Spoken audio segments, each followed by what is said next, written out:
আপনাকে কি করে ভালো না বাসি ইয়া রাসূলুল্লাহ। যখন আপনি আমাকে ভালোবেসেছেন সেই 1400 বছর আগে, যখন আপনি আমাকে মিস করতেন, আশা করতেন যেন আমার সাথে দেখা করতে পারেন, অথচ তখনও আমি জন্মই হইনি। সেদিন সাহাবীরা আপনার চোখে পানি দেখে বলল, ইয়া রাসূলুল্লাহ, আপনি কাঁদছেন কেন? আপনি বললেন, আমার ভাইদের খুব দেখতে ইচ্ছা করছে। সাহাবীরা বললেন, আমরা কি আপনার ভাই নই ইয়া রাসূলুল্লাহ? আপনি বললেন, না, তোমরা আমার সাহাবী।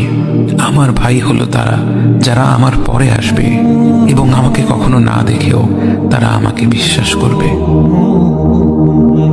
মৃত্যু শয্যায় শুয়ে আপনার অন্তরে এই চিন্তা ছিল যে আমাদের পরিণতি কি হবে। উম্মতি উম্মতি বলতে বলতে আপনি আপনার রবের নিকট ফিরে গিয়েছেন।